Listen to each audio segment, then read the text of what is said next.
Hi, I'm Sarah McCalden. Welcome to the Female MSI Club podcast, where myself and my co-host Holly Wheeler delve into all things related to wealth creation for women, from money to mindset to women's rights, and everything in between, of course. There is always something to discuss. Don't forget to subscribe and send us your questions.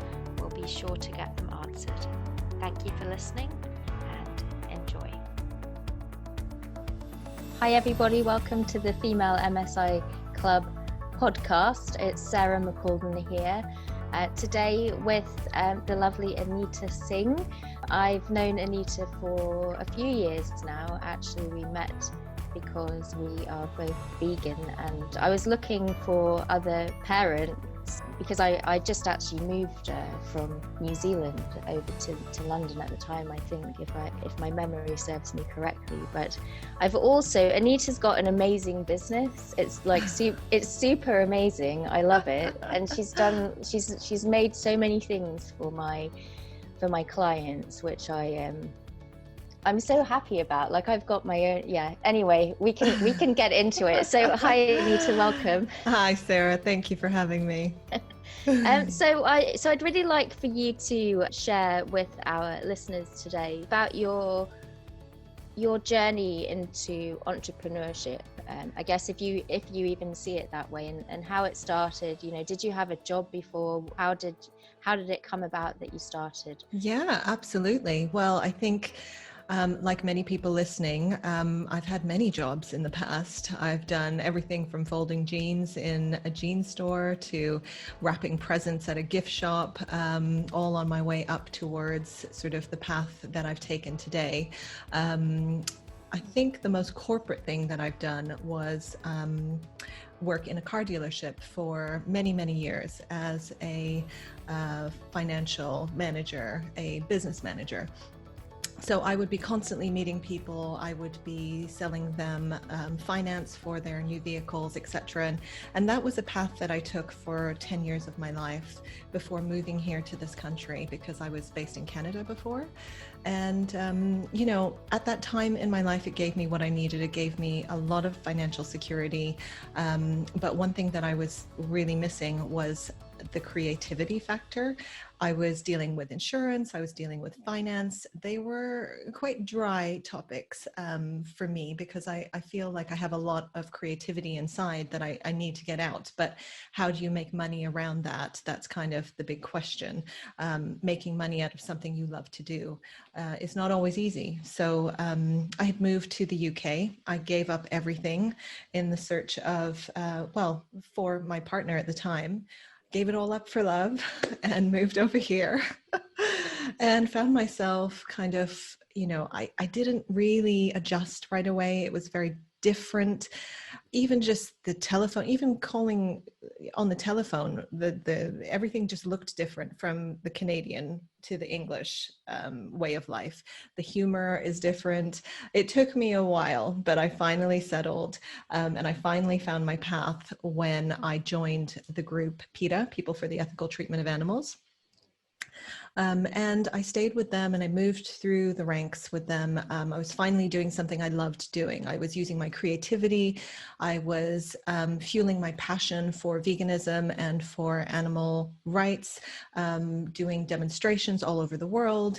It was sort of my dream job. I was, you know, in my mind, I was not even working. I was just doing something that meant something important to me, and I was getting paid to do it. What could be better than that? That was until I met my husband, who is not my partner that I moved for. I know it gets a bit complicated, a bit messy, but I met my husband through a demonstration that we were doing actually at the time. And one thing led to the other. Eventually, we ended up getting together and getting married. As soon as my employer found out I was pregnant, I think things started to change a little bit. And as soon as she was born, they closed my department, made all of us redundant. Two of us were new mothers. And I think we can see where that story's leading, but we won't get into that today. So I was left redundant. The carpet was literally pulled out from underneath me. And there I was, a new mum. With no job prospect, no income coming in, no support that I had thought I could count on from them after I was with them for so many years. And so I decided to take the time, spend time with my daughter, which was incredible. I wouldn't have been able to do that if I hadn't been made redundant. So I think when you hear stories about redundancies, a lot of people say, well, in hindsight, it was actually a really good thing. And for me, it actually was.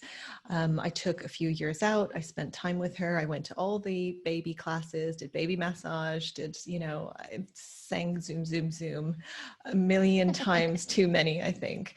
And eventually I thought my mind is actually needing to be stimulated here. I need to start getting back to what I was doing before. I need to, challenge myself. And as much as I love spending time with my baby, I need something else to do. I need to start bringing in an income. I need to start standing on my own 2 feet. And that's when I came up with the idea to begin my own business. I come from a family of entrepreneurs. My father has been self-employed almost all of his life, and he's taught me by example that, the risk is worth the reward. I just wasn't sure at that time if I could risk everything to do it myself. And, I took the plunge. I started this business, the Little Picture Company. I gathered up some very close friends who were good artists, and the business was developed to be something that it is not today. It was basically born to be an art gallery full of magical artworks for children, something inspiring to see on their bedroom walls, something that was created specifically for this company with this ethos in mind. So the artists were very much on board. They all came together. We created these collections. I did several art shows around London. And, it was very clear after a little while that although the idea was well received, the idea of people paying a lot of money for original and limited edition artworks that they could only see online most of the time was a little bit difficult to sell. And so I realized very soon after that unless I pivoted, unless I changed my business model a little bit, this was going nowhere. Despite the fact that I'd poured my heart and soul into it up until that point, and quite a lot of money as well as an investment in the business. But really, did I want to go back to the corporate world? Or did I want to forge ahead and make something for myself where I could be, my own boss? I could determine what hours I worked. I could work around my baby. I could make sure that when she started school eventually, that I would be able to do drop-offs, pickups. That was the kind of life I wanted for myself. And I didn't want to go back to a 9 to 5 or a 9 to 9 even, which is what I was doing at the time. And from there, I changed the business model. I started to sell a lot of homewares, and I started to get into personalization and invested a lot into our machines that we see today in the office. If you came to our studio, you'd see them all buzzing away. And we joined a fantastic platform called notonthehighstreet.com, and I haven't looked back since.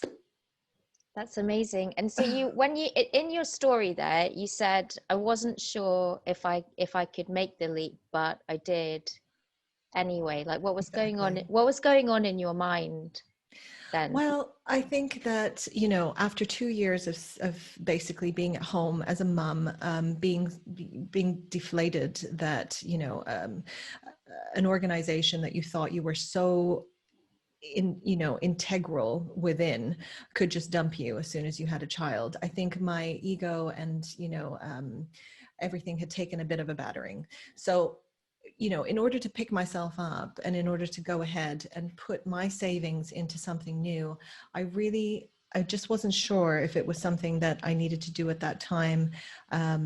or whether it was going to pay off in the end. So, I just really pushed myself. And with the help of these artists that I was working with, who I believed in, I really wanted to sell their work. I really loved their work. And I think that was kind of what spurred me ahead. I wanted to do it for myself, but I wanted to do it for them as well. And that's kind of when I took the leap, and I thought, no, I'm going to try it. What do I have to lose? Going back to the 9 to 5, I just don't want to do that for someone else to pull the rug out from under me again and leave me at ground zero again. So I needed to build something for myself, something that I could lay the foundations upon and slowly build in time with, the expansion of my family, basically. Yeah. And so what's been like the biggest kind of highlight of this journey for you? What's been the biggest highlight or the biggest kind of learning, I guess? Well, again, I'm sure as many of your listeners are on this journey, I'm sure they will agree with me when I say you're learning every day. There's never a day that, is carbon copy of the last day. I'd say one of the biggest sort of hoorah moments for me was when I moved the business off my dining room table and into an actual office, which had 4 walls. It wasn't fancy, but it was mine, and it meant that I didn't have to take parcels at home of stock, clog up my living room, and work around my dining table. As soon as we finished dinner, clear it off and start with orders. It meant that I could leave the house and actually go to a place where I could just focus on creating something bigger, building this business. And that was a real kind of wow moment for me. And then from there, we've moved several times into bigger and bigger premises as we grew, and as we had to acquire more machinery to create the products that we now offer. So, there's been a few wow moments, but I don't think at the time that they happened, I really stopped to take stock of what was going on. I think it's sort of a cumulative effect. And over a few years, I look back, I see pictures of what the office used to look like. I look at our dining table covered in piles of parcels. And, I'm happy with where I've come so far. And I think another milestone for me was probably when I realized that I just couldn't handle it alone. I needed help. I mean, my husband would help me at any time that he could, but he also had his own work to focus on. And so I had to take on some staff. And I think that was another wow moment for me when I look back on it now. And yeah, being invited into, pretty exclusive catalogs for Christmas merchandising. Those were all fantastic highlights for me. There's been a few along the way, but like any other small business owner, you've got to juggle a lot. You've got to wear a lot of hats, and that's never easy. So you don't necessarily always take the time to appreciate when it happens, these wow moments. But thank you for giving me the opportunity to look back on that. It's so interesting. When you were saying that you didn't realize it at the time, and it's only looking back, I really see that in my own life as well, that hindsight lens. Yes, exactly. Yeah. It's so clear. Yeah, it is. So also I wanted to talk to you about money, of course, because this is the female MSI club. Yes, absolutely. So especially like today, who would have ever imagined that the whole world would have shut down this year? Oh my God, it's crazy, isn't it? And I know your business was affected, of course, wasn't it? It was indeed. And just speak yeah, to that absolutely. I mean, as you said, who would have thought 2020 has really hit us with a bang? It's just not stopping. The business got through everything and ground to a halt as soon as the lockdown, as obviously most of the world did. So, I didn't have anything prepared, as you wouldn't. You just have to kind of roll with the punches at that time and do the best you can. And I could see that bringing my staff in, and when they had to travel on public transportation, just wasn't fair on them. They were still coming in up until the last minute, but I thought this just isn't right. They have to go home, they have families. We're going to have to just completely make this decision, shut down. Also, with regards to, there wasn't enough information out there. We just didn't know whether paper was carrying the virus, were our parcels contributing to the workload of the Royal Mail, and making it worse for them, these essential workers that were putting their lives on the line. Right. So there were so many questions that were unanswered. I think for me at the time, the only thing I could do was just take a step back, close the doors, and wait and see what happened. And so we closed for about 3 months. And that definitely did affect the bottom line, of course, and it's taken quite some time. We're still kind of clawing our way back, but we've come back fighting. We've come back with a lot of new designs. We've come back with new collections. We are now featured in a back-to-school campaign on one of the biggest platforms that we currently sell on. So that's been helping us a lot. And so I think we're gonna recuperate by the end of the year. At least we're on track to do that. But yeah, it's been a difficult time, and we are not unique. Everyone has gone through it, but I think it's the people in that time that come back out fighting and that pivot their business or come up with a new idea based around what the situation requires at the time that are going to succeed in the end. And hopefully we'll be one of those. Yeah, that's awesome. And so, like, obviously the Female MSI Club, in case anybody who's listening doesn't know what MSI stands for, it stands for multiple sources of income. Mm-hmm. And why do you think it's important for people, and in fact especially women, to have multiple sources of income for themselves? I think it's just logic. I think that it's never a great idea to have all your eggs in one basket. And I think I learned that several years into my journey, and I expanded out to offer our shop on multiple platforms. So I have always looked out for opportunities. I'm open to any suggestions. So just because I run my business, the Little Picture Company, it doesn't mean that I'm not ready to embark on another adventure with another one. And I think just having an open mind and being ready to grab any opportunity that life throws your way is always a good idea. That might take you to the path that you're meant to be on. This might not be my forever path.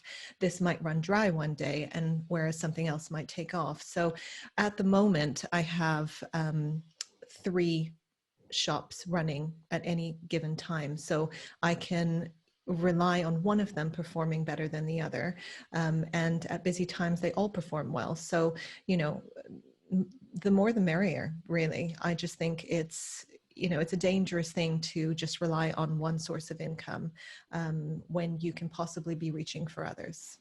For me, it just never even occurred to me. Like, I didn't even know what multiple sources of income were until a few years ago. And also actually I was speaking with somebody else earlier today just about that whole the security of a job. I think what everybody's learned this year is that actually it's not secure. And also, I mean, your story of when you had your daughter as well, I mean, and that just, now I'm going off on a tangent, but that reminds me of right. when I had my son Hunter. I was living in New Zealand at the time, and I was on a working holiday visa, and I've been on one of those before myself. You were only allowed to work at a particular job for 3 months at a time, but of course, like the school that I worked in, I taught English at a school, and they had me on several 3-month contracts. Right. And then of course, like I got pregnant. I was going to have my son, and I was like, well, I've actually been working here for like 2 years or something. and really I should be, I should have some kind of maternity or parental leave or whatever they call it over there. And I had to get people who fight for employee rights. This group of people who are there to protect employees. I got those people involved, and actually they did give me a contract about 2 weeks before I had. So I got my maternity leave, which was for 9 months. Oh, fantastic. Yeah, which was really good. but you know, it just yeah, it's Yeah, I mean, I hear what you're saying. We are mostly brought up as employees. The mindset is basically to follow along with the traditional types of jobs that have always existed. And while some of those will exist in, 20 years, 30 years time, not all of them will. And in fact, many of them will be replaced. In fact, I saw a statistic published by Dell UK Technologies that 85% of the jobs that will exist in 2030 haven't even yet been invented. And that just gives us food for thought. It gives us, a whole new way of looking at things when we ask our kids, what do you want to be when you grow up? Well, how would we be giving them an endless amount of possibility if we limit them with that kind of mindset? We should be kind of, turning the questions around, asking them what makes them happy, finding where their creativity lies, and kind of, encouraging them in different directions rather than pigeonholing them into one particular profession, which might or might not exist in 2030, 2040, who knows? That is why I chose to take my children out of school. Well, I took them out because we were traveling around the world, but I Which didn't looked incredible, by the way. It was amazing. It was amazing. Not jealous at all. But I decided not to put them back in because I just don't want to. I don't want to do that to them. Like, I really want them to be able to explore what they really want to do. And this year it's been different for everybody. I mean, even people who were in school weren't in school for a while. And my sons, although they don't go to school, they do have classes, right? They go to art class, they go to kung fu, they do English and maths tutoring, they do a whole bunch of stuff, and all of that stopped for them as well. But my eldest son started up a YouTube channel. He's got like hundreds of subscribers. Incredible. Like, wow. How on earth did he do that? I'm like, I've got like 7 subscribers on my YouTube channel. I need to hire him. Can you please send him my way? If he'd been told, well, you have to do this, it wouldn't be so much fun as to just be like exploring the stuff. Absolutely. On your, because you want to, right? Absolutely. It's a different thing. Absolutely. Yeah. Okay. I've got some more questions for you. Yes, go ahead. If you think about like the challenges that you've had, I mean, I suppose we've talked about quite a lot of challenges. How's it made you like a better person? Yeah. Well, I could talk about this for quite some time, but I think, when I think of adversity in the sense of my career, or rather my most recent career as an entrepreneur, starting my own business. I think when you start a small business, you need to almost expect that. You need to be ready for it, and you need to embrace it, because if you don't, you're going to really take it personally, and it's going to hinder you from going forward and growing. When I started my business, because it was based around artwork, which is completely opposite to what it is today, I was trying to find a way to hustle business. So I would literally get in my car. I would take the portfolios of all the artists. I would have them in the car. I would drive around to areas that I thought were kind of aspirational, where I thought people who might like this type of work would live. And I would go to the stores around there, and any store that looked like a gifty type of shop or that would possibly carry art, I would go in there, speak to the owner. I would try and sell them on the idea of holding on to these artworks and, negotiate a commission with them. Some of them didn't want to know. Some of them would take it, and they were small victories, these small little local shops that would take the artwork from us. But so many doors were closed in my face, and I think you just kind of have to develop a thick skin. Otherwise you're not going to get very far. And I did, and I ended up stocking several local shops. And that helped us get our name out there a little bit, because this is going back 10 years. And in 10 years, a lot has changed. I mean, back then, I can't even remember if Facebook was a massive thing at that time. I think it was around, but I didn't know how to use it to my advantage for my business. I certainly didn't know how to use Instagram or Twitter or any of that. So it was literally old-fashioned door-to-door knocking, asking them if they would help me with my business by promoting these artists, and look how amazing it is. And really kind of being a traveling salesperson is basically what I was, because no matter what business you're in, you are a salesperson. You are selling your service, you are selling yourself. And if you can't do that, then it's really going to hold you back. And I think you've got to kind of almost just file away any of the negatives, any of the failures, any of the doors that have been closed in your face 5 minutes ago, and you've got to come out with a fresh new smile and pretend that didn't happen, and start afresh all over again. So I think, those things have they've developed who I am today, because I'm literally someone who does not take no for an answer. And my husband gets very annoyed at this. I have to say, but I will not take no for an answer. When somebody says no to me, it doesn't mean no. It just means I need to work harder to find my way around that block. And so all of these doors slamming in my face over the years have led me to that point. And that's helped me tremendously with where I am today. That's awesome. So what would you say that your kind of superpower is? Oh, goodness. Do you know what? I'm not good at tooting my own horn. So I really find that hard to answer. I would say that there are several things that I have found to be easier than some of my counterparts or my colleagues who run businesses that I know. And one of them is working with my staff. I think we have a really good relationship, and I've been able to forge a really nice balance between staff and friends. There's a very fine line there, but we walk that line. And, making sure that they're well taken care of as well has been something that's been really important to me. But it doesn't really answer your question about superpower. I can cook a mean curry. That, I think, is a superpower. And I think that, I think multitasking, I've definitely gotten better at that, but you know what? In 5 years' time, I'm going to have an answer for you. But right now, I'm not quite sure which part of juggling my business might, land me the title of a superhero or give me some superpower. It's kind of what we all do every day. And I'm sure your listeners all agree and are doing exactly the same thing. And what makes you happy? I mean, it seems to me like you've got. I had another. I was interviewing Sonia Brewer.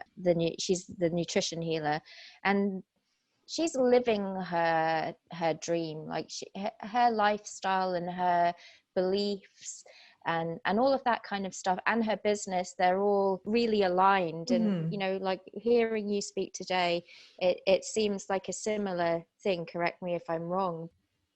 Have a really good life, like a really fulfilled kind of life work all in one Balance. kind of thing. Yeah, no, and I agree. I think that is kind of the meaning of success to me. I think, obviously we all want to make a lot of money and have a lot of freedom and have a lot of security, and that is important as well. But equally for me, success is being able to find a balance between what I believe in, how I live, how I make my money. If they can all marry up and give me some sort of harmonious balance, then, I feel like I'm making a success of my life, or at least I'm on the right path. For me, a very big part of my life is being plant-based. I have been vegan for, I think, 15 years now. And it all started off when I worked for PETA, as I mentioned before, and I saw some horrific things that happen to animals in all aspects of whether it's clothing, whether it's experimentation for medicine, whether it's the food industry.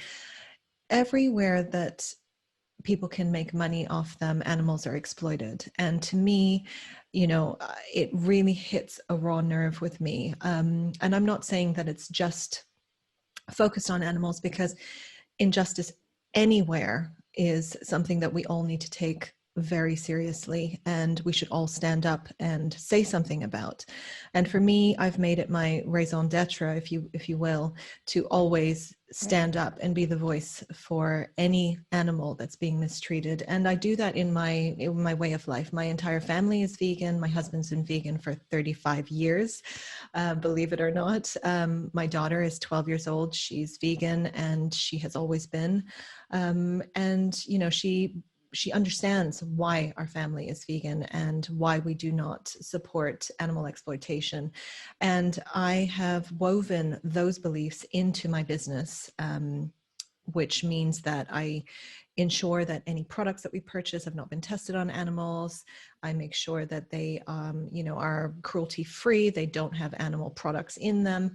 That is incredibly important to me. And so I feel like that has given me a really good balance, because I've been able to be the master of my destiny if you will, and been able to implement my beliefs into my own business. And that's working out great for the business. That's the same with my family, actually. Both of my sons are vegan, and we all became vegan about eight and a half years ago. Amazing. And the story for me with that is that I visited a farm. I was living in New Zealand, and I was breastfeeding my youngest son, and I was sitting in this cow shed watching this cow being milked. It just happened like in an instant and I was like, oh my God, like I just had that thought, I need to be vegan. I said, my friend was sitting next to me breastfeeding her son, and I said, I need to be vegan. Oh, wow. And it did take me a few months, actually, and because there was also like a whole bunch of stuff as well that I had to kind of work through, like with my relationship with my husband. My husband wasn't vegan, and I think I was the only person that I knew who was even vegetarian at the time. Wow. But I did meet in Auckland. Well, that's where I lived. I became part of their amazing vegan community over there. I mean, that was really, really good for me and my family. It's so important to be a part of a community. Community is just so important to help you meet that people have got similar values and people who can help you to grow, right? Absolutely. Meeting people who can help you along your journey, and that you've got that support. If you fall down, if you need help, if you have questions, just if you are with like-minded people, you will grow, and you'll feel good about yourself. And that is, I completely understand where you're coming from. Okay, so this is what we want to know, Anita. We want to know, what's your business called? I know you've mentioned it, but just to be clear, where can we find you? What's your business called? Where can we find you? And what are you going to give to our listeners today? Oh, exciting. So my business is called The Little Picture Company, and you can find us online at www.thelittlepicturecompany.co.uk. And just for you, we have developed a code specifically for your listeners, which will entitle them to 20% off our entire range. We have upwards of 450 to 500 different products on our site. So there's something for everyone. And with 20% off, you can go crazy. That's awesome. And do you deliver worldwide? We do deliver worldwide. We had suspended that service for COVID, just after COVID, because obviously with the mail service being so inundated and under pressure, we decided to just try and do the least possible with our geographical locations. We were sticking to the UK, but we have just reopened international shipping. So anyone can order from anywhere. That's awesome. Okay. Well, hey, Anita, thank you so much. It's been an amazing conversation with you. Oh, I'm so happy to have had you on here. I'm so glad to have been asked. Thank you so much for having me. We really hope you enjoyed this episode of the Female MSI Club podcast. If you did, share it with your friends and your family. Don't forget to subscribe. Check out the website below, thefemalemsiclub.com. And we'll see you on the next podcast.